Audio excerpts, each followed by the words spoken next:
Let's get start guys. আজকের আলোচ্য বিষয় হলো অন্ধযুগ। অলরাইট, বাংলাতে এইভাবে বলতে হবে, অন্ধযুগ। অলরাইট, দেখো অন্ধযুগ কি ব্যাপারটা বুঝতে হবে। ঠিক আছে, ধরমবীর ভারতী এইটা একটা নাটক হিসাবে লিখেছিলেন। ঠিক আছে, এক্সেপশনাল ড্রামাটিক ক্যারিয়ার ছিল ধরমবীর ভারতীর। এই ধরমবীর ভারতী অন্ধযুগ যখন লিখছেন, এই এই যে লিটারেরি পিসটা রয়েছে, এই সাহিত্যের যে রূপটা রয়েছে, তোমার দৃষ্টিকোণ পাল্টে দেবে। দেখো বিষয়টা এক কথাই সংক্ষেপে আগে বুঝে নেওয়া যাক অন্ধযুগ কি। তবে আই এম শিওর যে তোমার এটা কিন্তু খুব ভালো লাগবে। অন্ধযুগ মহাভারতের উপর দাঁড়িয়ে আছে পুরো গল্পটা। মহাভারত যদি জানো খুব ভালো কথা, যদি না জানো তাও এই ব্যাকগ্রাউন্ডটা একটু জানতে হবে, তবে গিয়ে এই পড়াটাকে ভালো করে বুঝতে পারবে। আমি বলি, প্রায়শতই আমি আমার ছাত্রছাত্রীদের সাথে আলোচনা করি ইউটিউবের মাধ্যমে যে ইউরোপের মানুষরা ইলিয়াড এবং ওডিসি লিখেছিলেন, এবং ইলিয়াড ওডিসি লিখে নিয়ে সারা পৃথিবীতে বলেছিলেন যে এইটা হলো শ্রেষ্ঠ এপিক নাকি ইলিয়াড ওডিসি। কিন্তু the Ramayana and the Mahabharata যদি কেউ একবার রিড করেছে, পড়েছে, বিশেষ করে দ্য মহাভারত যদি কেউ একবার রিড করেছে বা পড়েছে, সে বুঝতে পারবে যে ইলিয়াড এবং ওডিসির থেকে মহাভারত কতটা বেশি উন্নত। সেই দ্য মহাভারতের উপর অন্ধযুগ দাঁড়িয়ে রয়েছে। ধরমবীর ভারতী লিখেছেন, অসাধারণ লেখা। এবং ধরমবীর ভারতী সম্বন্ধে এক লাইন বলবো, তার কারণ মূল বিষয় আমি আসতে চাইছি। ইনি একজন নোভেলিস্ট ছিলেন, একজন সাহিত্যিক ছিলেন, একজন পোয়েট ছিলেন, কবি ছিলেন, শর্ট স্টোরি টেলার ছিলেন, শর্ট রাইটার ছিলেন, প্লে রাইট ছিলেন, নাট্যকার ছিলেন, এডিটর ছিলেন, জার্নালিস্ট ছিলেন। ঠিক আছে, এবং সাহিত্যের যদি দৃষ্টিকোণ থেকে বিচার করি, ইনি বিভিন্ন অসাধারণ লিটারেরি ক্রিয়েশন মানে সাহিত্যের রূপকে তৈরি করেছেন। হিন্দি লিটারেচারের জগতে, যে হিন্দি সাহিত্যের জগতে যাই, ইনি একটা বড় সড় বৃক্ষের মতো। বর্ন ইন এলাহাবাদ, এলাহাবাদে জন্ম, এবং তিনি হিন্দি নিয়ে পড়াশোনা করেছিলেন এলাহাবাদ ইউনিভার্সিটিতে। তো যাই হোক, ইনি কিন্তু কার্ল মার্কসের থিওরি দ্বারা বেশ প্রভাবিত ছিলেন। এনার মধ্যে একটা মার্কসিস্ট চিন্তাধারা পাবে। হাওয়ার যদিও এই লেখা যখন আমরা পড়ব, সেক্ষেত্রে আমরা বুঝতে পারবো ওনার কি ডেপথ আছে ইন্ডিয়ান মিথোলজির উপর। ইন্ডিয়ান যে এপিক্স গুলো রয়েছে, দ্য রামায়ণ, দ্য মহাভারত, এটার উপর ওনার যে কি গভীরতা রয়েছে সেটা আমরা বুঝতে পারবো। Let's get start. আচ্ছা, by the way,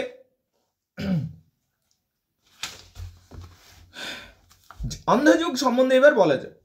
অন্ধযুগ is a piece of drama. এটা যদি জেনরার কথা বলি, এটা হলো একটা ড্রামা। ড্রামা মানে নাটক, বুঝতে পারলে? অরিজিনালি রিটেন ইন হিন্দি, এবং এটা আসলে হিন্দি ভাষায় লেখা হয়েছিল, বুঝতে পারলে? এ লিজেন্ডারি রাইটার, ইনি হিন্দি সাহিত্যের একজন লিজেন্ডারি রাইটার ছিলেন। এবং in its English rendering has been done by Alok Bhalla in 2005। ইংরেজিতে যে ট্রান্সলেটেড ভার্সনটা আমরা পড়বো, সেটা আলোক ভাল্লা 2005-এ এটাকে করেছিলেন, ট্রান্সলেট করেছিলেন। The play begins on the evening of the 18th day of the war that ends in the final pilgrim and the death of Lord Krishna। এবং এখানে আমরা দেখতে পাবো মহাভারতের প্রসঙ্গ আসবে। মূলত মহাভারতের গল্পের উপরেই দাঁড়িয়ে আছে এই পুরো বিষয়টা। মহাভারতের শেষ পর্ব চলছে, যেখানে কৌরবরা পরাজিত হচ্ছে এবং লর্ড কৃষ্ণ, ঠিক আছে, লর্ড কৃষ্ণের প্রসঙ্গ পাবো। কৌরবরা পরাজিত হচ্ছেন এবং পাণ্ডবরা জয়ী হচ্ছেন, সেই সমস্ত ঘটনাগুলো এখানে আমরা দেখতে পাবো। দ্য প্লে তবে মূল পড়াটা পড়ার আগে আমাদের কিছু ব্যাকগ্রাউন্ড জানতে হবে। সেই ব্যাকগ্রাউন্ডগুলো কিন্তু খুব ভালো করে জানবে, তবে পুরো গল্পটাকে, মানে নাটক, কিন্তু নাটকের মধ্যেও তো একটা গল্প আছে, সেই গল্পটাকে মাথায় রাখতে পারবে তোমরা। It was first directed by Satyadev Dubey for the theatre unit Mumbai in 1960। 1960 1960-তে Satyadev Dubey এটাকে মঞ্চস্থ করেছিলেন, ডিরেক্ট করেছিলেন। It's a verse play. এটা একটা ভার্স প্লে, আক্ষরিক অর্থে ভার্স প্লে। ভার্স প্লে মানে কবিতার সুরে সুরে একটা নাটককে মঞ্চস্থ করা হবে, ঠিক আছে? এবং এই যে নাটকটা যখন মঞ্চস্থ হয়েছিল, সমাজে একটা আলোড়ন ফেলেছিল। নাম হচ্ছে অন্ধযুগ। অন্ধযুগ মানে অন্ধকারের যুগ, কলিযুগ যেটা আমরা বলি। That would never have been written if, এবং কি এই যে লেখাটা রয়েছে, সেই লেখাটা থেকে আমরা বলতে পারি যেন কলিযুগ, লর্ড কৃষ্ণ যেদিনই মারা যাচ্ছেন, লর্ড কৃষ্ণের মৃত্যুর পর থেকে কলিযুগ শুরু হয়ে যাচ্ছে। বুঝতে পারলে? সেই বিষয়গুলো আমরা দেখতে পাবো। আউটলাইন অফ দ্য প্লেটাও জেনে নিই, যেটার আউটলাইন কি রয়েছে। তবে আউটলাইন অফ দ্য প্লে জানবার আগে কিছু ব্যাকগ্রাউন্ড জানা দরকার। আমাদের অবশ্যই ব্যাকগ্রাউন্ড আগে জানা দরকার। যদি তুমি মহাভারতের ব্যাকগ্রাউন্ড না জানো, এই নাটকটা বুঝতে পারবে না। প্রথম কথা, খুব সংক্ষেপে বলি, একদিকে রয়েছেন পাণ্ডবরা, একদিকে রয়েছেন কৌরবরা। পাণ্ডব এবং কৌরব। পাণ্ডবরা হলো 5 ভাই, কৌরবরা হলো 100 জন ভাই। বুঝতে পারলে কিনা? পাণ্ডব এবং কৌরব, এই পাণ্ডবরা 5 ভাই কে কে বুঝতে হবে। ভীম, প্রথমে আছে যুধিষ্ঠির, ভীম, অর্জুন, নকুল, সহদেব, 5 ভাই। যুধিষ্ঠির, ভীম, অর্জুন, নকুল, সহদেব, 5 ভাই, এরা হলো পঞ্চ পাণ্ডব। বুঝতে পারলে? আর অন্যদিকে 100 জন ভাই রয়েছে। এরা, এই যে 100 জন ভাই, এরা কার ছেলে?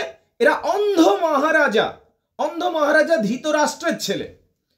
এই অন্ধ মহারাজা ধৃতরাষ্ট্রের 100টা ছেলে রয়েছে। ধৃতরাষ্ট্র এবং গান্ধারী, এদের 100টা ছেলে রয়েছে, এবং একজন মেয়েও রয়েছে, তার প্রসঙ্গ নেই বলে আমি আলোচনা করছি না। সেই 100 জন ছেলে রয়েছে। সেই 100 জন ছেলের মধ্যে সব থেকে যে বড়, তার নাম হচ্ছে দুর্যোধন। পাণ্ডবদের সব থেকে যে বড়, সে হচ্ছে যুধিষ্ঠির। এবং এই যে কৌরব যারা রয়েছে, কৌরবদের মধ্যে যে সব থেকে বড়, সে হচ্ছে দুর্যোধন। এইবারে একটা বিষয় অবশ্যই বলে দিতে চাইবো। I hope that you have understood the Pandavas and the Kauravas. Pandava এবং কৌরব ব্যাপারটা বুঝে গেছে আপাতত। এবার পাণ্ডবদের দিকে যারা রয়েছে, পঞ্চপাণ্ডব নামে অভিহিত, একটা জিনিস কিন্তু তোমাকে খেয়াল রাখতে হবে। পাণ্ডবদের যে মা ছিল, তার নাম হচ্ছে কুন্তী। কিন্তু কুন্তির যে প্রথম ছেলে, সে কিন্তু যুধিষ্ঠির নয়। খেয়াল রাখবে, রিমেম্বার ইট, যুধিষ্ঠির নয়। কুন্তির যে প্রথম ছেলে ছিল, তার নাম ছিল কর্ণ। কিন্তু অবিবাহিত অবস্থায় যখন কুন্তী কর্ণকে চেয়ে বসলেন সূর্য দেবতার কাছ থেকে, এবং যখন কুন্তী কর্ণকে জন্ম দিলেন, মানে কর্ণকে পেলেন, তিনি কিন্তু লোকলজ্জার ভয়ে কি করেছিলেন? কর্ণকে নদীতে ভাসিয়ে দিয়েছিলেন একটা টুকরির মধ্যে। সেই কর্ণ সারথীর ঘরে বড় হয় এবং সময়ের সাথে সাথে দক্ষ বীর হয়। পরশুরামের কাছ থেকে তিনি অস্ত্র শিক্ষা পেলেন, এবং শেষ পর্যন্ত তিনি কিন্তু কৌরবদের দলে যোগদান করেছিলেন। তাহলে পাণ্ডবদের সব থেকে বড় ছেলে।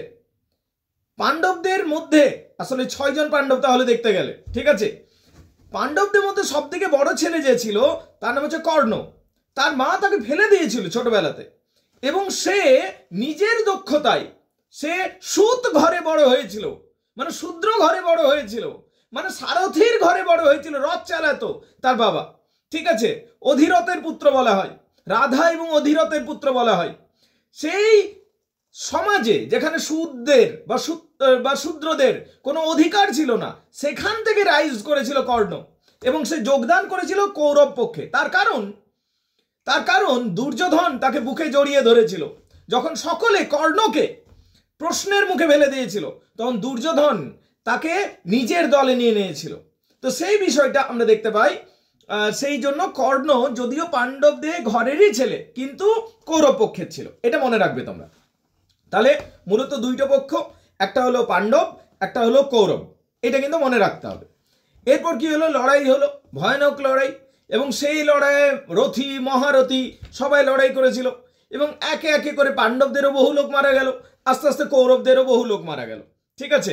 পাণ্ডব পক্ষের বহু জন মারা গেছেন, বীর থেকে শুরু করে অভিমন্যু যদি বলি, পাণ্ডবদের একজন মহান বীর ছিলেন, তিনি মারা গেলেন। কৌরবদের তো একে একে সবাই মারা গেলেন, যেখানে ভীষ্ম, দ্রোণ, ঠিক আছে, ভীষ্ম, দ্রোণ, এমনি করে করে সবাই মারা গেছিল। এই যে ঘটনাগুলো ঘটলো, শেষ পর্যন্ত আমরা দেখতে পাই বিভিন্ন ছল করা হয়েছিল। কর্ণও মারা গেলেন একটা সময় লর্ড কৃষ্ণের পরিকল্পনা অনুযায়ী, কারণ কর্ণকে কোনো দিনই সরাসরিভাবে লড়াই করে মারা সম্ভব ছিল না। তাই শেষ পর্যন্ত কর্ণকে ছল করে অর্জুন মেরে ফেললেন, লর্ড কৃষ্ণের অনুমতি নিয়ে বা লর্ড কৃষ্ণের পরিকল্পনা অনুযায়ী। তো যাই হোক, এই মহাভারতের যুদ্ধে প্রচুর ছল চাতুরি হয়েছে। শেষ পর্যন্ত আমরা দেখতে পাই যে শেষ পর্যন্ত যে লাস্ট ফাইটটা হলো, সেই লাস্ট ফাইটে পাণ্ডবরা জিতে গেছে এবং কৌরবরা পর্যদুস্ত হয়ে গেছে, হেরে গেছে কৌরবরা। এবং শেষ লড়াইটা যেটা ছিল, সেই লড়াইয়ে ভীম এবং দুর্যোধনের মধ্যে লড়াই হয়েছিল, গদা যুদ্ধ হয়েছিল। ভীম এবং দুর্যোধনের মধ্যে গদা যুদ্ধ হয়েছিল। এই গদা যুদ্ধে খেয়াল রাখবে, ভীমের কিন্তু গায়ে প্রচন্ড শক্তি ছিল এবং দুর্যোধনেরও গায়ে প্রচন্ড শক্তি ছিল। কিন্তু যদি গদা যুদ্ধের কথা বলি, গদা যুগের শ্রেষ্ঠ গদাধর ছিল কিন্তু দুর্যোধন, ভীম নয়। খেয়াল রাখবে, দুর্যোধন এবং ভীম দুজনেই লর্ড কৃষ্ণের যে বড় দাদা, লর্ড কৃষ্ণের যে বড় দাদা বলরামের শিষ্য ছিল দুজনে। এবং বলরামের প্রিয় শিষ্য ভীম ছিল না, বলরামের প্রিয় শিষ্য দুর্যোধন ছিল। সেই দুর্যোধন এবং ভীমের মধ্যে যখন লড়াই হচ্ছে, তখন বলরাম এসে উপস্থিত হয়ে গেছে শেষ মুহূর্তে। এবং লর্ড কৃষ্ণ জানেন যে যদি ভীম যদি ছল চাতুরি না করে, মানে বেইমানি না করে, তাহলে কিন্তু ভীম এটা কোনোদিন জিততে পারবে না। তাই যেটা নিয়ম ছিল যে গদা যুদ্ধে কোনোদিনই কোমরের নিচে মারা যায় না, সেই নিয়মকে লঙ্ঘন করতে বলছেন লর্ড কৃষ্ণ। এবং লর্ড কৃষ্ণ সেই নিয়মকে লঙ্ঘন করতে বলছেন তার কথা শুনে। উরুতে বারবার তিনি ইঙ্গিত করছেন, যে ভীমকে ইঙ্গিত করছেন যে তুই যখন পাচ্ছিস না, তুই নিয়ম ভেঙে মোট কথা শত্রুকে বধ কর।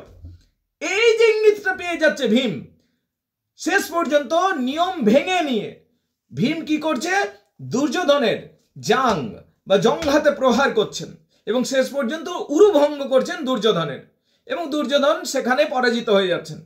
দুর্যোধনের সাথে যে এই যে লড়াইটা হয়েছিল, এটা কিন্তু সম্পূর্ণ নিয়ম বিরুদ্ধ ছিল, সম্পূর্ণ নিয়ম বিরুদ্ধ ছিল দুর্যোধনকে যেভাবে মারা হয়েছিল। তার কারণ, সাপোজ আমি বলছি তোমার সাথে আমি বক্সিং করছি, বক্সিং এর নিয়ম হচ্ছে কোমরের নিচে মারা যায় না। তুমি সুযোগ বুঝে কোমরের নিচে জোরে মারলে তো, এবং সেখানে আমাকে কুপকাত করে ফেললে, so it is unfair fight. দুর্যোধনের সাথে তাই হয়েছিল। এই ব্যাপারটাতে যিনি সাক্ষী ছিলেন ভীম এবং দুর্যোধনের গুরুদেব, কি নাম ছিল, লর্ড কৃষ্ণের বড় দাদা বলরাম, যাকে হালধারী বলরাম বলা হয়। সে বলরাম প্রচন্ড রেগে গেছিলেন এবং ভীমকে বলেছিলেন যে আমি তোমাকে মাটির ভেতরে ঢুকিয়ে দেব, যে তুমি এত অন্যায়ভাবে জিতলে তুমি। এই যে কথাগুলো বলল বলরাম ভীমকে, মানে এখানেই পরিষ্কারভাবে বোঝা যাচ্ছিল যে ভীম অন্যায়ভাবে জিতেছিল। তা যাই হোক, শেষ মুহূর্তে আমরা জানি যে পাণ্ডবরা জিতে গেল এবং দুর্যোধন মৃত্যু শয্যায় সজ্জিত ছিল, যেখানে আস্তে আস্তে সবাই নিজের নিজের ঘরে চলে গেল, সন্ধ্যা হয়ে এলো এবং ঘোষণা হয়ে গেল পাণ্ডবরা বিজয়ী এবং কৌরবরা পরাজিত হয়ে গেছে। দুর্যোধন কিন্তু মৃত্যু শয্যায় সজ্জিত ছিল এবং শেষ পর্যন্ত মরমর অবস্থায় দুর্যোধন ছিল। দুর্যোধনের কাছে যখন দুর্যোধনের ওই মৃত্যুর মুখে পড়ে রয়েছিল, তখন দুর্যোধনের কাছে লর্ড কৃষ্ণ এলেন এবং দুর্যোধন তখন বললেন, লর্ড কৃষ্ণ সবাই বুঝে গেল যে দুর্যোধন মারা যাবে। তখন লর্ড কৃষ্ণ কাছে দুর্যোধন হাত জোড় করে একটা প্রশ্ন করে বললেছিলেন যে হে লর্ড কৃষ্ণ, আমার একটা প্রশ্ন আছে যার উত্তর আপনি দিন। লর্ড কৃষ্ণ বলল, কি প্রশ্ন বলো। দুর্যোধন বললেন, আমার সৈন্য সংখ্যা বেশি ছিল, আমার বীর যোদ্ধাদের সংখ্যা বেশি ছিল, তবু আমি কি করে হারলাম, আপনি এটা বলুন। তখন লর্ড কৃষ্ণ বলেছিলেন যে তুমি সেনানায়ক চয়নে সব দিকে ভুল করেছিলে। সেনানায়ক চয়ন যদি তুমি ঠিকঠাক করতে তাহলে তোমার জয়লাভ হতো, কিন্তু তুমি সেটা করনি, তাই তুমি পরাজিত হয়েছো। এই কথা শুনে দুর্যোধন তো কোনোভাবে মানতে চায় না। আমি সেনানায়ক ঠিক একদম চুজ করেছিলাম, আমি কি করে ভুল চুজ করতে পারি। সব থেকে প্রথমে আমি সেনানায়ক হিসাবে চুজ করেছিলাম আমাদের মধ্যে যে সর্বশ্রেষ্ঠ যোদ্ধা ছিল ভীষ্ম, সেই ভীষ্মকে আমি চুজ করেছিলাম। ভীষ্মর মতো এত বীর যোদ্ধা যে মরবেই না, ইচ্ছা মৃত্যু ছাড়াও মরবেই না ভীষ্ম, গঙ্গাপুত্র ছিল ভীষ্ম কৌরবদের পক্ষের প্রধান সেনাপতি, যে কোনোদিন মরতেই পারে না, যদি না সে নিজে বলে যে আমি মরবো। তো তাকেই তো আমার চুজ করা উচিত, কারণ সে সর্বশ্রেষ্ঠ যোদ্ধা ছিল ভীষ্ম সকলের পিতামহ। কিন্তু লর্ড কৃষ্ণ বললেন যে ভীষ্ম একজন মহান যোদ্ধা ছিলেন, কিন্তু সেনানায়ক হিসাবে তিনি শ্রেষ্ঠ ছিলেন না। তারপর তিনি বললেন, তাহলে ভীষ্ম যখন মারা গেলেন বা মৃত্যু গ্রহণ করে নিলেন শিখণ্ডীর উপস্থিতিতে, শিখণ্ডীর উপস্থিতি, তাকেও ছল করে মেরেছিল পাণ্ডবরা। শিখণ্ডীকে সামনে রেখে হাজার হাজার তীর দিয়ে তার সারা দেহকে বিদ্ধ করে দিয়েছিল এবং তাকে সরসজ্জায় ফেলে দিয়েছিল। তারপরে ভীষ্মর পর কৌরবদের পক্ষের নতুন সেনাপতি এসেছিল, যে প্রচুর জ্ঞানী ছিলেন এবং অস্ত্রের জ্ঞান তার সব থেকে বেশি ছিল। তিনি সমস্ত পাণ্ডব এবং কৌরবদের গুরু ছিলেন। তার নাম ছিল দ্রোণাচার্য। দ্রোণাচার্যকে মারা অসম্ভব ছিল, তার কারণ সমস্ত ওয়ারিয়ার্সদের তিনি টিচার ছিলেন, গুরু ছিলেন, গুরু অফ অল ওয়ারিয়ার্স। তাকে কে মারবে? কিন্তু দ্রোণাচার্যকেও ছল করে মারা হলো, কারণ দ্রোণাচার্য একটা দুর্বলতা ছিল। কি দুর্বলতা? দ্রোণাচার্যের একমাত্র দুর্বলতা ছিল তার ছেলে অশ্বত্থামা। দ্রোণাচার্যের ছেলে অশ্বত্থামা। অর্জুন যখন দ্রোণাচার্যের সাথে লড়াই করছে, অর্জুন পাচ্ছে না দ্রোণাচার্যকে মারতে। তখন এরা প্ল্যানিং করলো যে দ্রোণাচার্যকে সহজ পথে মারা যাবে না, সোজা সাপটা ভাবে মারা যাবে না, একে মারতে হবে ছল করে। কি করে মারবো? দ্রোণাচার্যের সামনে একটা মিথ্যা অপবাদ বা মিথ্যা রিউমার, গুজব ছড়ানো হবে যে অশ্বত্থামাকে নাকি মেরে ফেলা হয়েছে, এবং সেইটা শুনে দ্রোণাচার্য হয়ে যাবে বা দ্রোণাচার্য সম্পূর্ণভাবে হতবাক হয়ে যাবে বা নির্বাক হয়ে যাবে। সেই সুযোগে তাকে মেরে ফেলবো। এবার যখন যুদ্ধ শুরু হলো, ওই রকম একটা চারিদিকে রব ছড়িয়ে দেওয়া হলো যে ভীম নাকি অশ্বত্থামাকে মেরেছে। এবার ভীম সেই দিন কি করেছিল? অশ্বত্থামা নামক একটা হাতিকে মেরেছিল এবং সব দিকে রব উঠলো যে ভীম নাকি অশ্বত্থামাকে মেরে দিয়েছে, ভীম নাকি অশ্বত্থামাকে মেরে দিয়েছে। এই খবর যখন দ্রোণাচার্য শুনলো, দ্রোণাচার্য তো বিশ্বাস করতে চায় না যে এটা হতেই পারে না, কারণ অশ্বত্থামা মরবেই না, অশ্বত্থামা অমর। অশ্বত্থামা কি মরে নাকি? অশ্বত্থামা একটা অমর ক্যারেক্টার, ইমর্টাল ক্যারেক্টার। কিন্তু যখন সবাই বলছে হ্যাঁ হ্যাঁ আমি দেখেছি, আমি নিজের চোখে দেখেছি অশ্বত্থামাকে মেরে দেওয়া হয়েছে, কিন্তু কেউ বলছে না যে অশ্বত্থামা হলো আসলে একটা হাতি, তখন সে বলে আমি একজনের কথাই বিশ্বাস করব, সেটা হলো যুধিষ্ঠির, কারণ যুধিষ্ঠির কোনোদিন মিথ্যা বলে না। তো দ্রোণাচার্য চলে আসছে যুধিষ্ঠিরের কাছে, যুধিষ্ঠিরকে জিজ্ঞেস করছে যে অশ্বত্থামাকে কি ভীম মেরেছে, মানে ভীমের হাতে কি অশ্বত্থামা মারা গেছে? তখন যুধিষ্ঠির বলছেন যে অশ্বত্থামা হত, আর গজ, গজ মানে হাতি, ওই কথাটা আস্তে করে বলছেন, অশ্বত্থামা হত গজ, আস্তে করে বলে দিচ্ছেন। যখন এই গজ কথাটা বলছেন তখন সবাই ঢাক ঢোল বাজাতে শুরু করে দিচ্ছে। যুধিষ্ঠির কোনোদিন মিথ্যা বলতে পারে না, এবং এইটা দ্রোণাচার্য খুব ভালো করে জানতেন। যখন যুধিষ্ঠির এই কথাটা বলে দিচ্ছে, তখন দ্রোণাচার্য আশ্বস্ত হয়ে যাচ্ছেন যে অশ্বত্থামা মারা গেছে। তখন তিনি ভাবলেন আমি আর কি লড়াই করব। তার মন ভাঙা হয়ে গেল, হৃদয় ভেঙে গেল পুরো অশ্বত্থামার, এই দ্রোণাচার্যের অশ্বত্থামার শোকে তিনি শোকাতুর হয়ে পড়লেন। ঠিক সেই সুযোগে ধৃষ্টদ্যুম্ন এসে নিয়ে দ্রোণাচার্যের শিরচ্ছেদ করে দিয়েছিলেন। ধৃষ্টদ্যুম্ন মেরে ফেলেছিলেন দ্রোণাচার্যকে। তাহলে এইটাও ছল করে মারা হয়েছিল দ্রোণাচার্যকে। দ্রোণাচার্যকে ছল করে মারার পর কৌরবদের পক্ষে আরেকজন মহান যোদ্ধাকে নামানো হলো, যে ছিল অসাধারণ যোদ্ধা এবং যাকে পরাস্ত করা কারো পক্ষে সম্ভব ছিল না, যার হাতে বিজয় ধনুষ ছিল। বিজয় ধনুষ লর্ড শিবা দিয়েছিলেন এবং বলা হয়েছিল বিজয় ধনুষ যার হাতে থাকবে তাকে নরক, পৃথিবী এবং স্বর্গের কেউই হারাতে পারবে না। সেই বিজয় ধনুষ এবং তার কাছে সূর্যের কবচ ছিল, সেই কর্ণ, লর্ড সূর্যদেব রয়েছেন, সেই সূর্যদেবের আশীর্বাদ ছিল কর্ণের, যে কবচকে কোনোদিন ভেদ করা যাবে না, সেই কর্ণকে সেনাপতি বানিয়েছিলাম। যুধিষ্ঠির বলছে আমি কি করে ভুল করলাম, আমি কোথায়, আমি সেনাপতি চয়নে কোনোদিনই ভুল করিনি। তার কারণ কর্ণ একজন মহান যোদ্ধা ছিলেন। আমার যে সেনাপতিরা ছিল সব শ্রেষ্ঠ যোদ্ধাদের আমি সেনাপতি বানিয়েছিলাম। প্রথমে ভীষ্ম পিতামহ, তারপর দ্রোণাচার্য, তারপর কর্ণ, যে সূর্য দেবতার আশীর্বাদ ছিল যার উপর, যার অভেদ্য কবচ ছিল, কবচ কুণ্ডল ছিল, এবং সর্বোপরি তার হাতে বিজয় ধনুষ ছিল। কিন্তু তাকেও ছল করে মেরে দিল অর্জুন। কার কথা শুনে? লর্ড কৃষ্ণের কথা শুনে। এই যে জিনিসগুলো আমরা জানতে পারি। তখন তিনি বললেন, লর্ড কৃষ্ণকে জিজ্ঞেস করছেন, মৃত্যুসজ্জায় দুর্যোধন জিজ্ঞেস করছেন যে আমি তাহলে কোথায় ভুল করেছিলাম, আমি শ্রেষ্ঠ মানুষদেরই তো সেনাপতি বানিয়েছিলাম। তখন বলছেন লর্ড কৃষ্ণ যে তুমি একটা জায়গায় ভুল করেছিলে, তুমি যাদের কথা বললে, whether it was Bhishma, whether it was Dronacharya or it was কর্ণ। ভীষ্ম মহান যোদ্ধা ছিলেন, দ্রোণাচার্য মহান যোদ্ধা ছিলেন, কর্ণও মহান যোদ্ধা ছিলেন, কিন্তু এরা সেনাপতি হিসাবে যথেষ্ট যোগ্য ছিল না। তার কারণ এদের মধ্যে ন্যায়বোধ, বিশেষ করে কর্ণের মধ্যে ন্যায়বোধ অতিরিক্ত ছিল। তার জন্য যুদ্ধ জিততে গেলে অনেক সময় কম্প্রোমাইজ করতে হয়।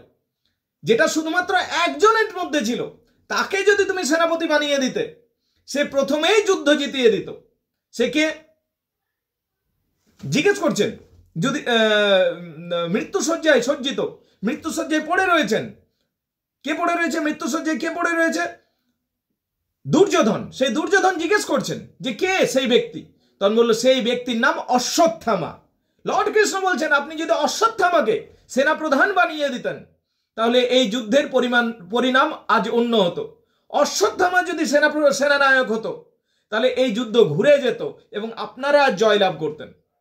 আসলে অশ্বত্থামার মধ্যে ন্যায়বোধ কম রয়েছিল। ও ন্যায় অন্যায় কিছু বোঝে না, ও শুধু রেজাল্ট বোঝে। আমি যদি বলি যে তুমি যুদ্ধ যেত, তুমি ন্যায় অন্যায় মেনে নিয়ে যুদ্ধ জিতবে, দেন ইউ আর কর্ণ, তাহলে তুমি কর্ণ হলে। যে ন্যায় পথে আমি জিতবো, নাহলে হারলাম তা হারলাম, নিয়ম মেনে আমি করব ভাই, তাহলে তুমি কর্ণ।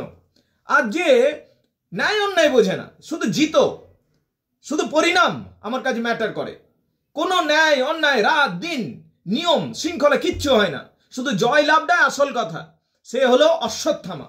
তুমি যদি অশ্বত্থামাকে সিংহাসনে মানে অশ্বত্থামাকে সেনাপতি বানিয়ে দিতে তাহলে এই যুদ্ধে তুমি জয়লাভ করতে। লর্ড কৃষ্ণ বলল আমাদের দুর্যোধনকে। তা যাই হোক, এরপরে সন্ধ্যা নেমে আসছে। দুর্যোধনকে ছেড়ে দিয়ে, মৃত্যুশয্যায় ছেড়ে দিয়ে, তার কারণ তার শেষ শ্বাস চলছে। সেই সময় সবাই নিজেদের ঘরে চলে যাচ্ছে। এখানে আমরা দেখতে পাচ্ছি যে পাণ্ডবরা এরপর স্নান করতে যাচ্ছেন। ঠিক সেই সময় রাত্রের অন্ধকারে দুর্যোধনের সাথে দেখা করতে আসছেন তিনটে ক্যারেক্টার। তার মধ্যে অশ্বত্থামা একজন ছিল। তার মধ্যে কে ছিল? অশ্বত্থামা একজন। অশ্বত্থামা আরো দুটো ক্যারেক্টার, মাইনর ক্যারেক্টার যদিও, এরা দেখা করতে আসছে দুর্যোধনের সামনে। এবং দুর্যোধন তখন অশ্বত্থামাকে বলছেন যে সকলে আমার সাথে বিশ্বাসঘাতকতা করেছে, এমনকি কর্ণ আমার প্রিয় মিত্র, সেও আমার সাথে বিশ্বাসঘাতকতা করেছে। তার কারণ কর্ণ চাইলেই প্রথমে কিন্তু যুধিষ্ঠির, ভীম, নকুল, সহদেব সবাইকে মারবার সুযোগ পেয়েছিল, কিন্তু কুন্তিকে বরদান দিয়ে এসেছিল, সে প্রতিজ্ঞা করে এসেছিল যে আমি কাউকে মারবো না। সে যদি তার ভাই দিকে মেরে ফেলতো, যুধিষ্ঠির, ভীম, নকুল, সহদেব এদিকেই যদি মেরে ফেলতো, তো অর্জুনের মনোবল আগেই ভেঙে যেত। কিন্তু সে এটা করেনি। তো তার সাথে নাকি সবাই যদি মানে মৃত্যুশয্যায় সজ্জিত দুর্যোধন নিজে বিলাপ করতে থাকলেন যে আমার সাথে সবাই বিশ্বাসঘাতকতা করেছে। তখন শেষ মুহূর্তে বলে দেখো হে অশ্বত্থামা, আমার কাছে আর বেশি সময় নেই, আমি মৃত্যুশয্যায় সজ্জিত, আমার আর সেনাবাহিনীও নেই, কিন্তু এই শিয়াল, শকুন এবং কাকপক্ষীদের সাক্ষী রেখে আমি আমার শেষ সৈনিক, শেষ সেনাপতি আমি তোমাকে নিযুক্ত করলাম। তাহলে দুর্যোধন মৃত্যুশয্যায় নিজের সেনাপতি হিসাবে নিযুক্ত করেছিল কাকে? অশ্বত্থামাকে। অশ্বত্থামাকে যখন শেষ সময়ে সেনাপতি নিযুক্ত করে দিলেন এবং বললেন তুমি যদি, অশ্বত্থামা বললে আমি আপনার জন্য কি করতে পারি বলুন। তখন দুর্যোধন বলছেন তুমি যদি সত্যিই আমাকে খুশি করতে চাও, যাও ওই পঞ্চপাণ্ডবের মুন্ডু কেটে আনো, পঞ্চপাণ্ডবের মাথা কেটে আনো, যাও। অশ্বত্থামা বলছে আমি তাই করব, এবং আপনি যখন আমার উপর বিশ্বাস করেছেন, আমাকে সেনানায়ক বানিয়েছেন, যদি আমার আর সেনা দল নেই, কিছু নেই, তবু আমি আমার কথা রাখবো। অশ্বত্থামা চলে যাচ্ছে পাণ্ডব শিবিরে। যখন পাণ্ডব শিবিরে যাচ্ছে অশ্বত্থামা, সেখানে দেখছে যে পাণ্ডব শিবিরটাকে পাহারা দিচ্ছে একটা বিশাল মূর্তি। কে পাহারা দিচ্ছে? লর্ড শিবা পাহারা দিচ্ছেন। অশ্বত্থামার অবশ্য বরদান ছিল, অশ্বত্থামা ধ্যান করতে বসে যাচ্ছেন, এবং অশ্বত্থামা শিবকে খুশি করে সেই শিবিরের ভিতর প্রবেশ করে যাচ্ছেন। সেই শিবিরের ভিতর রাত্রি হয়ে গেছে, যুদ্ধ শেষ হয়ে গেছে, আর যুদ্ধ কিসের, সবাই শান্তিতে ঘুমাচ্ছে। অবশ্য পাণ্ডবরা, পঞ্চপাণ্ডব, ভীম, অর্জুন, নকুল, সহদেব, এরা সবাই স্নান করতে গেছিল। সেই পরিবর্তে কিন্তু সেই পঞ্চপাণ্ডবদের শিবিরটাতে তাহলে কারা ঘুমিয়েছিল সেই দিন? পঞ্চপাণ্ডবদের যে বংশধররা ছিল, সেই বংশধররা ঘুমিয়েছিল পঞ্চপাণ্ডবদের। তো অশ্বত্থামা সেখানে যাচ্ছে। অশ্বত্থামা গিয়ে পর সেই সমস্ত যারা ঘুমিয়েছিল বংশজরা তাদের মুন্ডুগুলো কেটে দিচ্ছে। 5টা শিশু, 5 জন ছিল, 5 জনের মাথা কেটে দিচ্ছে অশ্বত্থামা ওই ঘুমন্ত অবস্থায়। এবং কি করছে অশ্বত্থামা? তাদের মুন্ডু নিয়ে যখন ফিরছে, ধৃষ্টদ্যুম্ন দাঁড়িয়ে আছে। কে ধৃষ্টদ্যুম্ন মনে আছে? ধৃষ্টদ্যুম্ন হলো সেই ব্যক্তি যে অশ্বত্থামার পিতাকে হত্যা করেছিল। অশ্বত্থামার পিতা কে ছিল? দ্রোণাচার্য। দ্রোণাচার্যের শিরচ্ছেদ করেছিল ধৃষ্টদ্যুম্ন। সেই ধৃষ্টদ্যুম্নের সাথে লড়াই হচ্ছে অশ্বত্থামার। এবং অশ্বত্থামা সেই ধৃষ্টদ্যুম্নেরও, দ্রৌপদীর ভাই ছিল বাই দ্য ওয়ে ধৃষ্টদ্যুম্ন, সেই ধৃষ্টদ্যুম্নেরও মাথা কেটে দিচ্ছেন। এবং শেষ পর্যন্ত ফিরে আসছেন শেষ মুহূর্তে দুর্যোধনের কাছে। দুর্যোধনের কাছে যখন ফিরে আসছেন, দুর্যোধনকে বলছেন যে হে মহারাজ, আমি যে কথা দিয়েছিলাম আপনাকে সেই কথা আমি পূর্ণ করেছি এবং আমি পাণ্ডবদের মাথা নিয়ে এসেছি। এই দেখুন মাথাগুলো। এবার অন্ধকার হয়ে গেছে। দুর্যোধন তো বিশ্বাস করতে চায় না যে পাণ্ডবদিকে মারবার জন্য 18 দিন ধরে লড়াই হলো, একটা পাণ্ডবকে মারতে পারলাম না, আর এই ছেলেটা বলে আমি পাণ্ডবদের মেরে দিয়েছি। সে বললো আমাকে ভীমের মাথাটা দাও। ভীমের মাথাটা দেওয়া হলো। ভীমের মাথাটা পাওয়া মাত্র দুর্যোধন তাকে গুঁড়ি করে দিল হাতে, তার এত শক্তি ছিল। তখন দুর্যোধন বলছে অশ্বত্থামাকে যে অশ্বত্থামা, আমি এটা তোমার কাছ থেকে আশা করিনি, আমাকে সবাই ঠকিয়েছে, কিন্তু শেষ মুহূর্তে তুমিও আমাকে ঠকালে। অশ্বত্থামা তখন হাত জোড় করে বলছে তখন ক্ষমা চাইছে যে এগুলো কিন্তু পাণ্ডবদের মাথা নয়। তখন দুর্যোধন বলছে তাহলে তুই কার মাথা কেটে এনেছিস? বলছে আমি পাণ্ডবদের বংশজদের মাথা কেটে এনেছি, যাতে তারা আঘাত পায়। তার কারণে আমি যখন সেখানে গেছিলাম কোনো পাণ্ডবই ছিল না। যদি তারা ঘুমিয়ে থাকতো আমি তাদেরই মাথা কেটে আনতাম, কিন্তু তারা না থাকায় তাদের যে বংশজরা ছিল সকলকে আমি সবার মুন্ডু কেটে এনে দিয়েছি। তখন দুর্যোধন তাকে রাগে ক্রোধে বলছে, ওরে মূর্খ, তুই কি করলি? আমাদের অগ্নি দেওয়ার জন্য একটা ছেলেও রাখলি না। সবাই জানবে যে ভীমের আঘাতে দুর্যোধনের মৃত্যু হয়েছে, কিন্তু আসলে তা নয়। তোর এই কৃতকর্মের জন্য আমি আঘাত পেলাম এত বেশি যে আমি তোর কৃতকর্মের জন্য অশ্বত্থামা আমি মৃত্যুবরণ করছি। এই বলে দুর্যোধন মৃত্যুবরণ করেছিলেন। and that is the story of Ashwatthama. এরপরে পাণ্ডবরা যখন ফিরে এসেছিল, পাণ্ডবরা ফিরে আসার পর সবাই অশ্বত্থামাকে ছোটাচ্ছে। অশ্বত্থামা একটা ইমর্টাল ক্যারেক্টার, কোনোদিন মরবে না অশ্বত্থামা। অশ্বত্থামার জন্ম কোনো মাতৃগর্ভ থেকে হয়নি, অ্যাকর্ডিং টু দ্য মহাভারত। তুমি যদি অশ্বত্থামার ক্যারেক্টারটা তুমি যদি জানতে যাও, সরি অশ্বত্থামা নয়, ওটা আমাদের কি নাম ছিল, অশ্বত্থামার পিতার কি নাম ছিল, দ্রোণাচার্য। দ্রোণাচার্যের যে জন্মটা ছিল সেটা কোনো মাতৃগর্ভ থেকে হয়নি। ঋষি ভরদ্বাজের দ্বারা একটা পাতার মধ্যে জন্ম হয়েছিল দ্রোণাচার্য। সেই দ্রোণাচার্যের পুত্র ছিল অশ্বত্থামা। অশ্বত্থামার কপালে একটা মণি ছিল, যে মণিটার জন্য অশ্বত্থামা বরাবরই অমর ক্যারেক্টার ছিল, একটা ইমর্টাল ক্যারেক্টার। এখনো যদি মিথোলজি বিশ্বাস করো তাহলে এখনো বলা হয় অশ্বত্থামা বেঁচে আছেন। তো তা যাই হোক, অশ্বত্থামা পাণ্ডবদের এইরকম চরম ক্ষতি করে দেওয়ার পর সারা পাণ্ডবরা ছোটাতে শুরু করলো অশ্বত্থামাকে। এবার অশ্বত্থামাকে যখন সবাই ছোটাতে শুরু করলো, অশ্বত্থামা পালাচ্ছে, কিন্তু একটা সময় লর্ড কৃষ্ণ থেকে শুরু করে সবাই মিলে ঘিরে ধরলো অশ্বত্থামাকে। যখন ঘিরে ধরলো, তখন অশ্বত্থামা বলল যে আমাকে যদি তোমরা মারবার চেষ্টা করো, পাণ্ডবদিকে বলছে, আমাকে যদি তোমরা মারবার চেষ্টা করো আমি কিন্তু ব্রহ্মাস্ত্র প্রয়োগ করব এবং ব্রহ্মাস্ত্র প্রয়োগে সব কিছু ধ্বংস হয়ে যাবে। অর্জুন বলল আমারও ব্রহ্মাস্ত্রের জ্ঞান আছে, আমিও তাহলে ব্রহ্মাস্ত্র প্রয়োগ করব। অর্জুনও ব্রহ্মাস্ত্র বের করলো, অশ্বত্থামাও ব্রহ্মাস্ত্র বের করলো। তখন দেবতারা উপর থেকে বলছে যে দুজনেই ব্রহ্মাস্ত্র নামিয়ে রাখো, নইলে সারা পৃথিবী ধ্বংস হয়ে যাবে।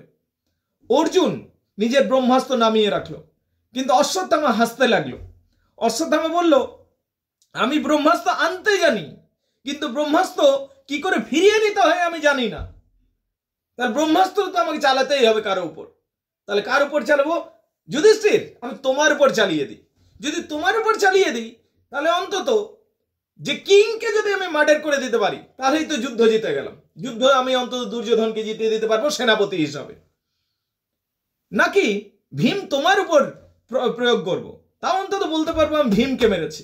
নাকি অর্জুন তোমার উপর প্রয়োগ করব, নাকি লর্ড কৃষ্ণ সমস্ত যুদ্ধের মূল তো তুমি, তোমার উপরেই প্রয়োগ করে দেখি, নাকি নকুল সহদেব, নকুল সহদেবের উপর প্রয়োগ করে ব্রহ্মাস্ত্রের অপমান, নাকি এটা কার উপর প্রয়োগ করবো যাতে তোমাদের সব থেকে বেশি ক্ষতি হয়?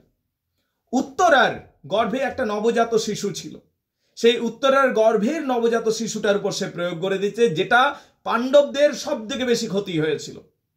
এইটা করলো অশ্বত্থামা। যখন অশ্বত্থামা এত বড় জিনিস করে দিল, তখন লর্ড কৃষ্ণ তার মাথার মণিটা খুলে নিয়েছিল, যে মণিটা চকচক করতো, যে মণিটার বলে সে সবসময় সুস্থ থাকতো, শক্তিশালী থাকতো, সেই মণিটাকে খুলে দিয়েছিল লর্ড কৃষ্ণ। এবং লর্ড কৃষ্ণ তাকে একটা অভিশাপ দিয়েছিল যে তুমি অনন্তকাল পর্যন্ত বেঁচে থাকবে, কিন্তু তুমি কষ্ট পাবে, যন্ত্রণা পাবে। এইটা অভিশাপ দিয়েছিল লর্ড কৃষ্ণ। কাকে অভিশাপ দিয়েছিল? অশ্বত্থামাকে। অশ্বত্থামা ইন্ডিয়ান মিথোলজিতে একটা ইমর্টাল ক্যারেক্টার। এরপরে আমরা দেখতে পাই সবকিছু মিটে যাচ্ছে, অশ্বত্থামা এক গোপন জায়গায় চলে যাচ্ছে, সবাই রাজ্যভার সবাই পাণ্ডবরা নিজেদের রাজ্যভার সামলাতে শুরু করছে। আমরা দেখতে পাই যে কৌরবদের যে পিতা ছিল অন্ধ রাজা, কি নাম ছিল? অন্ধ রাজার নাম ছিল ধৃতরাষ্ট্র। ধৃতরাষ্ট্রের গায়ে প্রচন্ড শক্তি। সেই ধৃতরাষ্ট্রের কাছে পাণ্ডবরা জয়ী হয়ে আসছে। সেই ধৃতরাষ্ট্র যখন জানতে পারছে, সে বলছে ভীম কই, ভীমকে আমি আলিঙ্গন করতে চাই। ভীম আসতে যাচ্ছে, কিন্তু লর্ড কৃষ্ণ ভীমকে থামিয়ে দিচ্ছে। তার পরিবর্তে একটা লোহার ভীমকে সামনে রেখে দেওয়া হচ্ছে। দুর্যোধনের বাবা ধৃতরাষ্ট্র অন্ধ রাজা, সে লোহার ভীমকে আলিঙ্গন করছে এবং গুড়ি করে ফেলছে। গুড়ি করার পর সে কাঁদতে শুরু করছে যে আমি এ কি করলাম পুত্র বিলাপে, আমি একটা নিরপরাধ মানুষকে মেরে ফেললাম। কিন্তু লর্ড কৃষ্ণ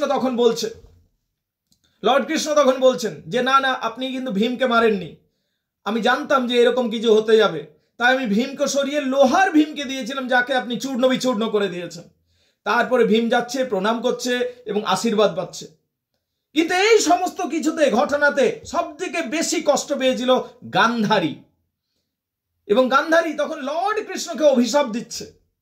গান্ধারী যে যেভাবে আমার বংশটাকে তুমি নাশ করে দিলে, হে লর্ড কৃষ্ণ, তোমার বংশটাও নাশ হবে।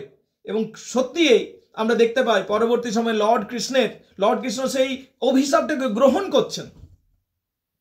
এবং লর্ড কৃষ্ণ চাইলে অভিশাপটাকে হয়তো নাও নিতে পারতেন, কিন্তু গান্ধারীর অভিশাপকে তিনি গ্রহণ করছেন।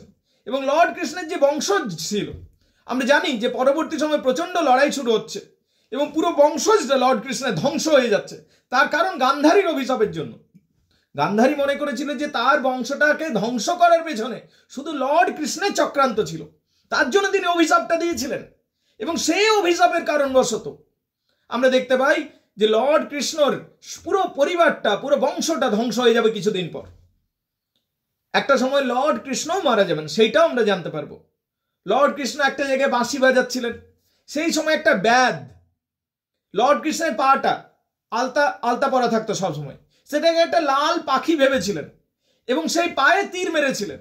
সেই তীর খেয়ে লর্ড কৃষ্ণ শেষ পর্যন্ত মারা যাচ্ছেন, বিষাক্ত তীরে লর্ড কৃষ্ণ মারা যাচ্ছেন। সেই ব্যাধ যখন জানতে পারলো যে আমার তীরে লর্ড কৃষ্ণ মারা যাচ্ছেন, তিনি বারবার ক্ষমা চাইছিলেন। কিন্তু লর্ড কৃষ্ণ বললেন তুমি ক্ষমা চাও না, তার কারণ যা কিছু পৃথিবীতে হয় সব কর্মফলের জন্য হয়। What ever happens because our past work. বলছে আগের জন্মে আমি তোমাকে মেরেছিলাম তীর লুকিয়ে লুকিয়ে, এবং তারই ফলস্বরূপ এই জন্মে তার কৃতকর্মটা পূর্ণ হলো। আগের জন্মে লর্ড কৃষ্ণই রাম ছিল। রাম বানর রাজ বালিকে তীর মেরেছিল গোপন ভাবে সুগ্রীবকে জেতানোর জন্য। তো তারই ফলস্বরূপ সুগ্রীবকে জেতানোর জন্য যে চুপি চুপি গোপনে তিনি যে তীর ছুঁড়েছিলেন এবং সেখানে বালি বধ হয়েছিল, তারই ফলস্বরূপ লর্ড কৃষ্ণকে এই জন্মে ভোগ করতে হলো। এই সমস্ত বিষয়গুলো আমরা অন্ধযুগ এই যে নাটকটা যদি পড়ি, কোনো না কোনোভাবে রেফারেন্সগুলো পেতে থাকবো। এটা একটা দারুণ নাটক এবং ইন্ডিয়ান মিথোলজির উপর একটা লেখা একটা অসাধারণ সুন্দর নাটক। এবার আমরা সামারিটা পড়বো। শেষ পর্যায়ে আমরা দেখতে পাবো যে লর্ড কৃষ্ণ যখন মারা যাচ্ছেন, তখন অশ্বত্থামা আসছে এবং অশ্বত্থামা ওই লর্ড কৃষ্ণের কাছ থেকে কিছুটা উপশম পাচ্ছেন, মানে কিছুটা যেন শান্তি পাচ্ছেন, তারও একটা ইঙ্গিত রয়েছে। পরিশেষে বলবো, লর্ড কৃষ্ণ যখন মারা যাচ্ছেন, লর্ড কৃষ্ণের কি হয়েছিল? যখন লর্ড কৃষ্ণ মারা গেলেন, লর্ড কৃষ্ণ মারা যাওয়ার পরেই কলিযুগ শুরু হয়ে গেছিল, এটা মনে করা হয়।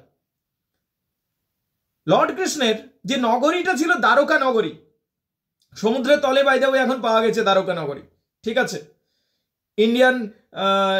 যে ইন্ডিয়ান ওশিয়ান রয়েছে তার নিচে দ্বারকা নগরী পাওয়া গেছে, এবং সেটার জন্য হিস্টোরিক্যাল ভ্যালিউজ রয়েছে, ঠিক আছে। এখানে ট্যুরিজমও শুরু হয়ে গেছে এ নিয়ে এখন অবশ্য। তো যাই হোক, এখন পয়েন্ট হচ্ছে যে লর্ড কৃষ্ণের মৃত্যুটাকে ধরা হয় যে কলিযুগের শুরু। কলিযুগটাকে অন্ধকারের যুগ বলা হয়, এটাই হলো অন্ধযুগ। এখন লর্ড কৃষ্ণের কতজন স্ত্রী ছিল তোমরা কি বলতে পারবে? 16,000-এরও বেশি। তো লর্ড কৃষ্ণ মারা যাওয়ার পর তার যে স্ত্রীরা ছিল সেই নিয়ে কি হয়েছিল, সেই নিয়ে একটা কথা আছে, সেই কথাটাও একটু জেনে রাখো। যে কলিযুগ যে শুরু হলো তার বিষয়টা তুমি বুঝতে পারবে। এই যে অর্জুন, সমস্ত বীর যোদ্ধাদের মধ্যে শ্রেষ্ঠ যোদ্ধা মনে করা হয় অর্জুনকে। কেন মনে করা হয়? He was not the greatest warrior, he was the greatest because of Lord Krishna. Lord Krishna ছিল বলে উনি গ্রেটেস্ট ছিলেন, অর্জুনও। কিন্তু লর্ড কৃষ্ণ যখনই মরে গেলেন তখন অর্জুনের ক্ষমতা কমে গেল। লর্ড কৃষ্ণ যখন মারা গেলেন তখন লর্ড কৃষ্ণের সমস্ত রানীগুলোকে, 16,000 স্ত্রীকে অর্জুন নিয়ে আসছিলেন নিজের রাজধানীতে। যখন রাজধানীতে নিয়ে আসছিলেন তখন ডাকাতরা হামলা করেছিল, এবং সেই হামলাতে অর্জুন কিন্তু কাউকে বাঁচাতে পারেননি। অর্জুন সেই ডাকাতদের হাতে মার খাচ্ছিল। যখন অর্জুন ডাকাতদের হাতে মার খাচ্ছিল তখন সমস্ত রানীরা হতবাক হয়ে গেল যে এই হলো সেই বীর, সর্বশ্রেষ্ঠ বীর, যে নিজেকে প্রোটেক্ট করতে পারে না, আমাদের কি প্রোটেক্ট করবে? তো সেই নারীদের মধ্যে অনেকে নিজে থেকে চলে গেছিল ডাকাতদের কাছে, অনেকে জোরপূর্বক নিয়ে যাওয়া হয়েছিল।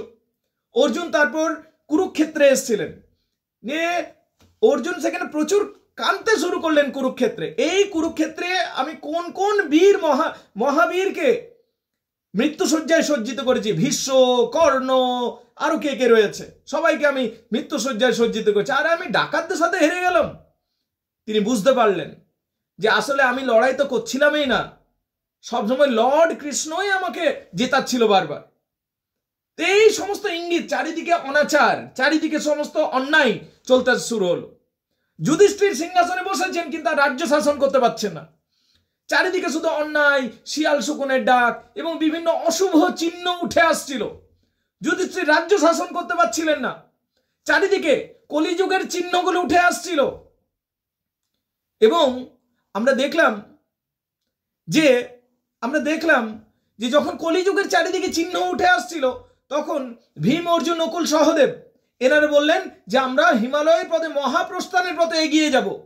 এবং শেষ পর্যন্ত এই যে পঞ্চপাণ্ডব আছে, এই পঞ্চপাণ্ডব সমস্ত সিংহাসন এবং রাজ্যভার নিজেদের বংশজদের হাতে ছেড়ে দিয়ে হিমালয়ের পথে রওনা দিচ্ছেন। হিমালয়ের পথে যখন রওনা দিচ্ছেন আস্তে আস্তে আমরা দেখতে পাই একে একে সবাই মরে যাচ্ছে। শুধুমাত্র যুধিষ্ঠির স্বর্গে পৌঁছাতে পেরেছিল। স্বর্গে পৌঁছানোর পরেও যুধিষ্ঠিরকে কিন্তু নরক দর্শন করতে হয়েছিল, তার কারণ ও মিথ্যা কথা বলেছিল একটা। ওই যে অশ্বত্থামা হতগজ, ওটা অ্যাকচুয়ালি মিথ্যাই ছিল, ওটা প্লটিং ছিল। তো এই সমস্তের জন্য আমরা দেখতে পাই যে পুরো লিঙ্ক রয়েছে পুরো নাটকটার মধ্যে। So this was the background. Now let's come to the outline of the play. এবার প্লেটাকে বুঝে নেওয়া যাক। এগুলো ব্যাকগ্রাউন্ড ছিল। Hopefully this is going to be really productive for you guys. চলো এরপর নাটকটাকে লাইন বাই লাইন বুঝে নেওয়া যাক। The play opens with a prologue that which describes the present time of Kali Yuga. এই নাটকটা শুরু হচ্ছে কালি যুগকে দিয়ে, ঠিক আছে। The age of darkness as describe in Vishnu Purana. তুমি যদি বিষ্ণু পুরাণ পড়ো সেখানে তুমি জানতে পারবে কলিযুগ কি জিনিস। কলিযুগে মানুষের বুদ্ধি কম থাকে, আয়ু কম থাকে, বীর্য কম থাকে। কলিযুগে মানুষ স্বল্প বুদ্ধি সম্পন্ন, স্বল্প উচ্চতা সম্পন্ন এবং স্বল্প আয়ু সম্পন্ন হয় কলিযুগ। সেই বিষ্ণু পুরাণে আমরা যেরকম কলিযুগের বর্ণনা পাই, এখানেও কলিযুগে শুরু হয়ে গেছে, এখানে আমরা দেখতে পাচ্ছি। তাহলে এই নাটকে আমরা দেখতে পাই যে কলিযুগ শুরু হয়ে গেছে। All thoughts and the deeds of men will be corrupted and perverse. এখানে সমস্ত মানুষরা যারা রয়েছে তারা সমস্ত কারাপ্টেড, মানে প্রচণ্ড দুর্নীতিপরায়ণ, এবং পারভার্স মানে খুব বিকৃত মানসিকতার। সত্যিই দেখো তাই চলছে আজকের দিনটা। Lord Krishna only can untie the intertwined good and evil as he was dispassionate and detached. Lord Krishna এটাকে নিজে যতদিন বেঁচে ছিলেন সেই যুগটা দ্রাপর যুগ, ঠিক আছে, সেই দিন পর্যন্ত মোটামুটিভাবে চালানোর চেষ্টা করেছিলেন, ঠিক আছে। অল দ্য আর্স ব্লাইন্ড, কিন্তু কলিযুগ আসার সাথে সাথে কি হলো, সব কিছু কিন্তু সব মানুষগুলো অন্ধ হয়ে গেল, যেন সেই কি মোহে অন্ধ হয়ে গেছে, শুধুমাত্র নিজের নিজের বিষয়গুলো বিষয় সম্পত্তিতে অন্ধ হয়ে গেছে, সেলফ অবজার্ভড অ্যান্ড ডিপ্রেসড হয়ে গেছে, অ্যান্ড কনফিউজড হয়ে গেছে সবাই, কি করব কেন করব বাস করছি না করছি এরকম চলছে। অ্যাক্ট 1 যদি পড়ি আমরা এখানে দেখতে পাবো কৌরব কিংডম। অ্যাক্ট 1 পড়লে আমরা দেখতে পাবো Kaurava kingdom. It is the evening of the last time of the royal battle, শেষ দিন, যুদ্ধের শেষ দিন চলছে, যেখানে দুর্যোধন এবং ভীমের লড়াই হচ্ছে। The Kaurava kingdom is full of depressive mood after their loss of battle. Kaurava kingdom ইতিমধ্যে কি হয়েছে, ডিপ্রেশনে চলে গেছে, তার কারণ সব শেষ, শুধুমাত্র মহারাজা দুর্যোধন লড়াই করছে ভীমের সাথে ওইদিকে। Two guards feel futility to carrying the arms and guarding the deserted palace. রাজমহল শূন্য, রাজমহলের মধ্যে যে প্রহরীরাও রয়েছে তারাও মনমরা হয়ে দাঁড়িয়ে আছে। Vidur feels that the origin of the bad omens of the vultures flying in the violation of the code of honor. Vidur দেখলো শুকুনি উঠছে, যেটা একটা কুলক্ষণ, আর ইভেন ধৃতরাষ্ট্র এগ্রিজ, এমনকি ধৃতরাষ্ট্র, অন্ধ রাজা ধৃতরাষ্ট্র দুর্যোধনের বাবা, তিনিও স্বীকার করলেন হ্যাঁ যে লক্ষণ ভালো নয়। Gandhari deeply mourns the loss of the sons and accuses Krishna for it. Gandhari প্রচন্ড রেগে গেলেন, দুর্যোধনের মা, তিনি বললেন যে আমার 100টা ছেলেকে মেরে দিল ওই কৃষ্ণটা। Vidur warns her not to do so. Vidur গান্ধারীকে বলতে শুরু করলেন, না না না, লর্ড কৃষ্ণকে অভিশাপ দেবেন না, লর্ড কৃষ্ণকে কিছু করেনি। The old mendicant appears and announce Kauravas final victory. হঠাৎ করে একটা বৃদ্ধ মানুষ এসে উপস্থিত হলো এবং এসে পর বলল কৌরবরা জিতে গেছে, কৌরবরা জিতে গেছে। As he had done earlier, ও এরকমই আগেও বলতো যে কৌরবরা জিতে গেছে, কৌরবরাই জিতবে, এরকম করে বলতে শুরু করলো। Eventually he too admits that he was wrong, কিন্তু শেষ পর্যন্ত সে স্বীকার করে নিল যে না, আমি মিথ্যা বলছিলাম, লর্ড কৃষ্ণই জিতেছে। Krishna can only change the course of the stars. কৌরবরা জেতেনি, শুধু পাণ্ডবরাই জিতেছে। দ্য মেকিং অফ বিস্ট, এটা হলো অ্যাক্ট 1 এর অংশ। এবার অ্যাক্ট 2 এর যদি অংশ পড়ি তাহলে কি হলো, the making of a beast. Sanjay is aimlessly moving to the forest as he does not know how to convey the news of the Kauravs' loss to Dhritarashtra. Sanjay এবারে জঙ্গলের মধ্যে সঞ্জয় কি করছিল, সঞ্জয়কে এবার জানতে হবে। দিব্য দৃষ্টি সম্পন্ন একজন মানুষ যে ধৃতরাষ্ট্রকে সবকিছু বর্ণনা করছিল যে কি ঘটছে, সেইটা দেখে দেখে সে ধৃতরাষ্ট্রকে বলছিল। সেই সঞ্জয় আজ জেনে গেছে যে পাণ্ডবরা জিতে গেছে, কৌরবরা হেরে গেছে, কিন্তু সঞ্জয় ভাবছে যে আমি মহারাজা ধৃতরাষ্ট্রকে বলবো কি করে যে তার একটাও পুত্র বেঁচে নেই, পাণ্ডবরা জিতে গেল, কৌরবরা বিনাশ হয়ে গেল। সে বনে জঙ্গলে ঘুরছে, কি করে আমি বলবো। এরপর আমরা দেখতে পাচ্ছি Ashwatthama, Kritavarma and Kripacharya are the only survivor from the Kaurava camp. Kaurava ক্যাম্পে 3টে লোক বেঁচে ফিরছে, অশ্বত্থামা, কৃতবর্মা এবং কৃপাচার্য, এরা 3জন ফিরছে। Ashwatthama is full of revenge against Pandava. Ashwatthama রেগে আগুন হয়ে আছে যে পাণ্ডবরা ন্যায়পূর্বক লড়াই করেনি, প্রত্যেকটা ছল চতুরীর সাহায্য নিয়েছে এবং সে এটা প্রতিজ্ঞা করেছে সে এটা বদলা নেবে।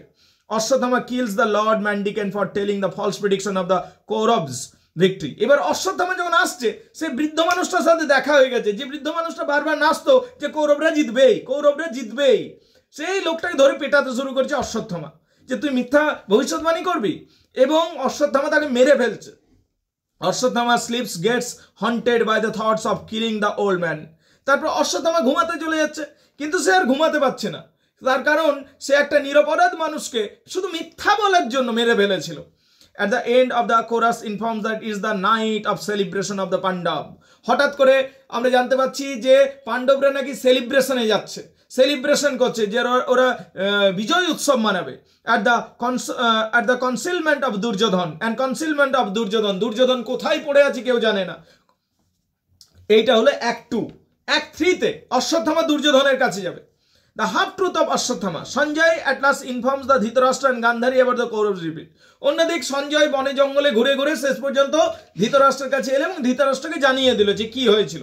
Jujutsu, a son of Dhritarashtra, has also come along the crowd. এবার জুজুৎসু বলে ধৃতরাষ্ট্রের একটা ছেলে ছিল, যে কিন্তু গান্ধারীর ছেলে নয়, একটা একটা সেবিকা ছিল। সেই সেবিকা এবং ধৃতরাষ্ট্রের সন্তান। এ একটা বলতে পারো যে একটা সার্ভেন্টের সন ছিল, অথচ ধৃতরাষ্ট্রের ছেলে ছিল। ঠিক আছে, সেই জুজুৎসু যার নাম ছিল, ও কিন্তু কৌরব হয়েও কৌরবদের দিকে লড়েনি, ও পাণ্ডবদের দিকে লড়েছিল, তাই সে বেঁচে গেছিল। Gandhari insults him for helping Pandava in the battle. Gandhari তাকে প্রচন্ড এবং ভয়ানক রকম তাকে অপমান করলো, যে তুই তোর ভাইদের ছেড়ে দিয়ে তুই কি শত্রুদের দলে যোগ দিয়েছিস। এ dyeing soldier refuses to drink water at his hand. এবং একটা মৃতপ্রায় সৈনিকও জুজুৎসুর হাত দিয়ে জল খেতে চায় না, তার কারণ সে হলো বিশ্বাসঘাতক। Sanjay enters informs everyone about the Duryodhan's killing in the dual.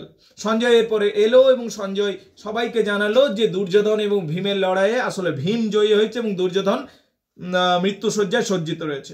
Ashwatthama informs Kritavarma and Kripacharya how Dronacharya's killing is against dharma. Ashwatthama তখন বলছে যে দুর্যোধনকে যেভাবে মারা হয়েছে সেটা তো অন্যায়, একদম অন্যায়। তার কারণ কোমরের নিচে মারার কোনো নিয়মই ছিল না, নিয়ম বিরুদ্ধে কাজ করেছে এরা পাণ্ডবরা। এবং এবং কি বলরাম টু অ্যাকিউজেস কৃষ্ণ, এবং যে ট্রেনিং দিয়েছিল বলরাম তো ট্রেনিং দিয়েছিল ভীমকেও এবং দুর্যোধনকেও, সেই গুরুদেব কি নাম বলরামও বলেছেন অ্যাকিউজেস লর্ড কৃষ্ণ ফর হেল্পিং অধর্ম। লর্ড কৃষ্ণকে তিনি বলেছেন যে লর্ড কৃষ্ণ আসলে অধর্মকে জিতিয়ে দিল এটাতে, কারণ পাণ্ডবরাই আসল অধর্মী, তার কারণ তারা একটাও নীতি নিয়ম মেনে চলেনি। Illegal behaviour of the Pandavas, তার কারণ পাণ্ডবরা নিয়ম মেনে তো লড়াই করেনি, এইটাই বলেছে বলরাম। হি কলস কৃষ্ণ অ্যাজ আ আনপ্রিন্সিপাল রুজ, এবং সর্বোপরি কৃষ্ণকে আনপ্রিন্সিপাল পার্সন বলা হলো। আনপ্রিন্সিপাল মানে যে নীতি নিয়ম মানে না, শুধু জিতলেই হবে এইটাতে। এবং অশ্বত্থামা নাও মেড ইন রাজ, অশ্বত্থামা রেগে আগুন হয়ে গেল, পাগল হয়ে গেল, ও বললো এবং প্রতিজ্ঞা করলো to kill Pandavas by any mean. সে প্রতিজ্ঞা করলো আমি পাণ্ডবদের যে কোনো উপায়ে হত্যা করবো, ধর্ম অধর্ম আর কিছু বুঝি না। Ashwatthama Kritavarma Kripacharya take the rest under the tree. এরপর আমরা তিনটে ক্যারেক্টারকে দেখতে পাচ্ছি যে রাত্রিবেলা বিশ্রাম নিচ্ছে। অশ্বত্থামা কৃতবর্মা এবং কৃপাচার্য একটা গাছের নিচে রাত্রিবেলাতে বিশ্রাম নিচ্ছে। তখন একটা ঘটনা দেখলো অশ্বত্থামা। কি দেখলো ঘটনা? একটা আউল পেঁচা রাত্রিবেলাতে এলো এবং স্লিপিং ক্রো একটা কাক ঘুমাচ্ছিল, সেই ঘুমন্ত কাকটাকে মেরে ফেললো। ইমিডিয়েটলি অশ্বত্থামা এখান থেকে একটা আইডিয়া পেয়ে গেল যে আমি রাত্রিবেলাতে এইভাবে হামলা করব। Immediately Ashwatthama decide to kill the unarmed sleeping Pandava. তখন অশ্বত্থামা ভাবলো এই ফন্দি বা এই পরিকল্পনা অনুযায়ী আমি ঘুমন্ত পাণ্ডবদের হত্যা করে দিয়ে আসবো, তার কারণ এরাও তো নীতি নিয়ম মানেনি। এবং কি হলো এরপর আমরা দেখতে পাচ্ছি the old marcher appears as a ghost. He explains the horror of the age, he can realize it as a spirit. He describes the age of a blind ocean and the pits of snake and full of white snake skin and white bandage. By using the visionary power and mendicant ghosts understand everything inner contradiction. Jesus is like a wheel which spans the wrong axle, lost his bearing. Sanjay is like a useless wheel and moves when others big wheels move. Vidur voice is full of doubt and ghost sees and the giant like the standing in the gate of Pandav camp in the stop Ashwatthama chariot. এবারে অশ্বত্থামা এগিয়ে যাচ্ছে। অশ্বত্থামা যখন পাণ্ডবদের ক্যাম্পের দিকে এলো তখন দেখলো যে একটা বিশাল মূর্তি পাহারা দিচ্ছে পাণ্ডব ক্যাম্পকে। হি covers his eyes with fear, এবং সে সকলকে যেন ভীত সন্ত্রস্ত করে দিল। কিন্তু অশ্বত্থামাও বরদান পেয়েছিল। এরপরে অ্যাক্ট 4 পাই আমরা। এই অ্যাক্ট 4-এ আমরা কি দেখতে পাবো? গান্ধারীজ কার্স, গান্ধারী অভিশাপ দেব। Initially chorus informs that it was Shankar whose Ashwatthama saw the Pandav camp. এরপরে আমরা জানতে পারি যে পাহারা দিচ্ছিল সে আসলে লর্ড শিবা ছিলেন, যে পাণ্ডবদের ক্যাম্পটা পাহারা দিচ্ছিল। He begs for the mercy of the Shankar blesses him victory. এবং অশ্বত্থামা গিয়ে পর ভগবান শিবের ভক্ত ছিলেন, অশ্বত্থামা গিয়ে পর প্রণাম করলেন এবং বললেন আমাকে বিজয়ী হওয়ার বরদান দিন, এবং লর্ড শিব তাই করলো। Shankar also tells him that the final day of Pandava is coming near, এবং লর্ড শিব বলে দিলেন যে পাণ্ডবরা এবার জিতবে। Ashwatthama creates A havoc in the Pandav camp. কিন্তু এরপর অশ্বত্থামা ঢুকে পড়লো পাণ্ডব শিবিরে এবং কাটতে শুরু করলো সকলের মাথাগুলো। Gandhari is very happy. And wants to see Ashwatthama. Gandhari যখন এই খবর পেল যে পাণ্ডবদের মেরে ফেলা হয়েছে, তখন গান্ধারী কিন্তু খুব খুশি হলো। Sanjay with his divine power makes the Gandhari see the scene of the battle ground. এবং সঞ্জয় তার দিব্য দৃষ্টি দিয়ে গান্ধারীকে দেখালো যে কি ঘটেছে ব্যাটেল গ্রাউন্ডে। Gandhari wants to remove the blind fold and empower Ashwatthama. সে গান্ধারী কি করলো, নিজের চোখ খুলে দিতে চাইলো এবং তার শক্তি দিয়ে অশ্বত্থামাকে আরো বেশি প্রাণবন্ত করতে চাইলো। Suddenly Sanjay losses his vision. কিন্তু হঠাৎ করে সঞ্জয় তার ক্ষমতা হারালো। Ashwatthama hides for the fear of life. Ashwatthama ছুটতে লাগলো, তার কারণ তার পিছনে পিছু ধাওয়া করে পাণ্ডবরা। গান্ধারী চেয়েছিল যে অশ্বত্থামাকে শক্তিশালী বানিয়ে দিতে, যাতে পাণ্ডবরা কিছু ক্ষতি করতে না পারে, কিন্তু ঠিক সেই সময় সঞ্জয় তার ক্ষমতা হারিয়ে ফেললো। Ashwatthama now uses deadly brahmastra against the pregnant Uttara. কিন্তু এরপর অশ্বত্থামা কি করলো, অশ্বত্থামা বললো আমাকে যদি তোমরা মারবার চেষ্টা করো আমি কিন্তু ব্রহ্মাস্ত্র ব্যবহার করবো। Krishna protects Uttara and the child. সে ব্রহ্মাস্ত্র প্রয়োগও করলো, কিন্তু লর্ড কৃষ্ণ শেষ পর্যন্ত বাঁচিয়ে নিয়েছিল শিশুটাকে। He takes out the divine diamond from the Ashwatthama's forehead. এবং শাস্তি স্বরূপ অশ্বত্থামার মাথা থেকে সেই ডায়মন্ডটা খুলে নিয়েছিল। And sets him free to suffer. এবং তাকে কষ্ট ভোগ করতে দিয়েছিল। Gandhari অ্যাকিউজেস Krishna for his condition and কার্সেস him that Yadav কাল্ড। এবং গান্ধারী শেষে লর্ড কৃষ্ণকে অভিশাপ দিল যে যাদব কুল ধ্বংস হয়ে যাবে। এবং শেষ পর্যন্ত আমরা সেটাই দেখতে পাই যে লর্ড কৃষ্ণের বংশও ধ্বংস হয়ে যাচ্ছে, এমনকি লর্ড কৃষ্ণও মারা যাচ্ছেন। Gandhi realizes her mistake. শেষে গান্ধীজি শেষে গান্ধী মানে গান্ধীজি বলে ফেলছে, sorry, I am extremely sorry by mistake. হ্যাঁ, গান্ধারী শেষে ক্ষমা চাইলেন এবং কি হলো, লর্ড কৃষ্ণ তাকে ক্ষমাও করে দিলেন। অ্যাক্ট 5 যখন আমরা দেখি, সেখানে কি দেখতে পাবো, এ সিরিজ অফ সুইসাইড। এখানে প্রচুর মহিলা সুইসাইড করবে। At the time of moves on, the Yudhishthir finally wins the throne of Hastinapur. অন্যদিকে আমরা দেখতে পাই